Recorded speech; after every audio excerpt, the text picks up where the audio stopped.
शुरू करते हैं डे 2 का lecture 1।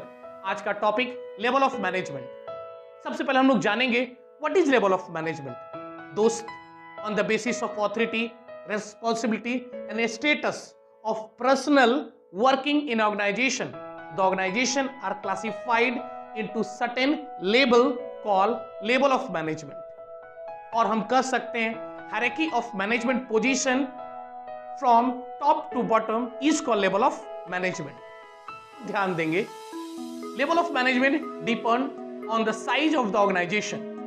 Generally in common practice they are classified into 3 categories.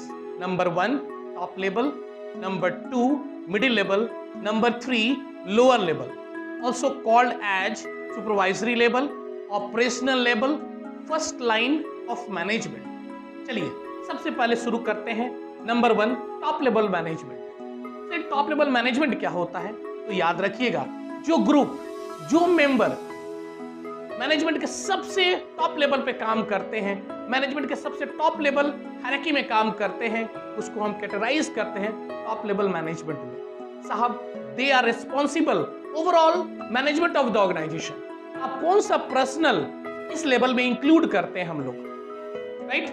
Number 1 board of directors, managing director, joint managing directors, chairman, chief executive officer, chief operating officer, president, vice president are the personnel working the top level management. चलिए अब पढ़ते हैं what are the function perform by the top level management. Number 1 laying down the overall objective and policies for the organisation. साहब, जो भी objective, जो भी plan, जो भी पॉलिसीज ऑर्गेनाइजेशन को बनाना है, गोल जो भी डिसाइड करना है, ये टॉप लेवल मैनेजमेंट ही डिसाइड करता है। सेकंड, साहब ऑर्गेनाइजेशन में बहुत सारा डिपार्टमेंट बनाना पड़ता है, ये भी डिवाइड करने का काम टॉप लेवल मैनेजमेंट का ही होता है on the basis of function and products. साहब थर्ड, डिपार्टमेंटल्स, हेड्स, मैनेजर अपॉइंट करने का काम साहब इसी टॉप लेवल मैनेजमेंट का होता है। साहब उन लोगों का गाइडलाइंस इशू करने का जिम्मेदारी इसी टॉप लेवल मैनेजमेंट को होता है। साहब coordinating the work of the different departments, ये भी काम टॉप लेवल मैनेजमेंट का ही होता है। साहब एक्सटर्नल पार्टी से जितना भी एग्रीमेंट होगा यही टॉप लेवल मैनेजमेंट करेगा। सर एग्रीमेंट किससे कर सकते हैं हम? इंडस्ट्रियल एसोसिएशन से करना है, फाइनेंशियल इंस्टीट्यूशन से करना है, गवर्नमेंट से करना हो सकता है, शेयर होल्डर से करना हो सकता है। चलिए शुरुआत करते हैं। Second, mid level management. What is mid level management? Sir ये मिड लेवल मैनेजमेंट क्या होता है? याद रखिएगा, it's refer to the group और members who are concerned with the implementation of policies laid down by the top level management। आई बात समझ में? यानी जो टॉप लेवल मैनेजमेंट पॉलिसीज बनाता है साहब उसको इंप्लीमेंट कौन करता है? Mid level management. Clear? In fact it is the link between top level management and lower level management. This level of management consist of divisional and departmental heads such as production manager, finance manager, marketing manager, human resource manager, regional manager, production manager, plant superintendent, assistant vice president. चलिए अब देखते हैं what are the function performed by the mid level management. सबसे पहला, interpretation of policies front bye the top level management. साहब जो top level management जो भी पॉलिसीज बनाएगा उसका इंटरप्रिटेशन का काम मिड लेवल का होता है। Second, preparing the organizational setup in their department to fulfill the objective। अपना अपना डिपार्टमेंट का प्लानिंग करना, पॉलिसीज बनाना मिडिल डिपार्टमेंट का ही काम होता है।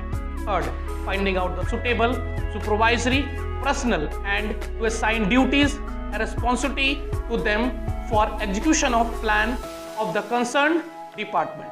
अपना डिपार्टमेंट के प्लान को एग्जीक्यूशन करने के लिए सुपरवाइजर को अपॉइंट करना भी मिड लेवल का काम होता है। Fourth, providing guidance and direction to supervisory level management. Fifth, reviewing and controlling departmental functioning. चलिए थर्ड देखते हैं, lower level management. Lower level management refers to the group of members who are concerned with the execution of work.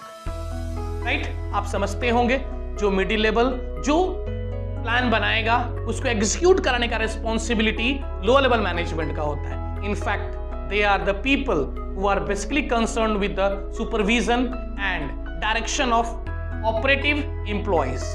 This level of management also called as supervisory level, first line level of management, operational level. This level includes supervisors, foremen, section officer, accounts officer, sales officer, etc. What are the function performed by the lower level of management? सबसे पहला function क्या होता है?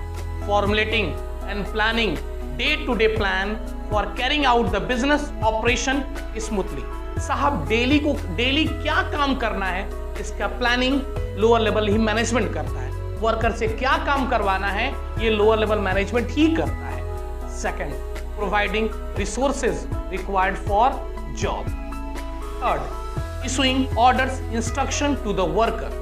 Fourth, maintaining close personal contact with worker. याद रखिएगा यही lower level management है जो डायरेक्ट टच रहता है वर्कर और एम्प्लॉइज के साथ ऑर्गेनाइजेशन का. Fifth, ensure discipline and team work in the organisation और among the employees. Sixth, evaluating operating performance of the workers. साहब सारा वर्कर का परफॉर्मेंस अप्राइजल यही मेंटेन करते हैं. Seven, sending reports and statements regarding work to the middle level management. साहब जो भी रिपोर्ट भेजना है, जो भी स्टेटमेंट तैयार करना है, यही तैयार करके भेजते हैं मिडिल लेवल को. And the last one, communicating the grievances and suggestion of the worker to the middle level management. चलिए अब एक केस स्टडी देख लेते हैं.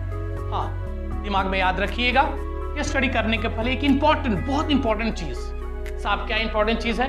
अगर किसी पोजीशन के आगे वर्ड चीफ लग गया, साहब इसको एकदम आंख बंद करके डाल दीजिएगा टॉप लेवल. याद रहेगा. किसी पोजीशन के आगे ऑफिसर लग गया, प्रोडक्शन ऑफिसर, साहब इसको भी आंख बंद करके डाल दीजिएगा साहब लोअर लेवल. और साहब किसी पोजीशन के आगे असिस्टेंट लग गया, असिस्टेंट वाइस प्रेसिडेंट, साहब इसको डाल दीजिएगा मिडिल लेवल. ध्यान रहे. चलिए क्वेश्चन देखते हैं केस स्टडी का. Case study 1. Moksh is a manager of Northern Divisional of the large corporate house. At what level of management does he work in the organization? What is the main task? साहब question को पढ़ते हैं, पढ़ के पता चला he is a manager और simply manager दिया रहेगा तो साहब उसको हम डाल देंगे मिड लेवल मैनेजमेंट में. और साहब what is the work of mid level management? To interpret all the policies made by the top levels. Clear? चलिए केस स्टडी 2 देखते हैं. Your grandfather is working in a multinational company as chief operating officer. At which level of management he is working?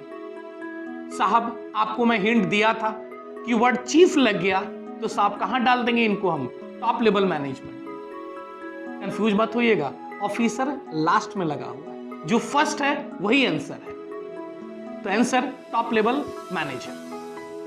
Eight which level of management are managers responsible for maintaining the quality of output and safety standard? Answer आप question को analysis कीजिए. यहां पे क्या है? The manager responsible for the maintaining the quality of output, right? तो आप जानते होंगे साहब लोअर लेवल, सुपरवाइजरी लेवल या operational level are responsible for maintaining the output, quality and of output. और देखते हैं. Name the level of management at which the manager are responsible for implementing and controlling the plan and policies of the organisation. Implementation of plan and policy आपको बताए थे साहब top level इसको decide करता है और इंप्लीमेंट कौन करता है? Middle level. Answer mid level management. चलिए केस स्टडी 5 देखते हैं. At which level of management the manager responsible for welfare and survival of the organisation? Question को एनालिसिस करते हैं. साहब the manager responsible for the survival and welfare and growth of the organisation. definitely they are top level managers staying in the top level of the organization.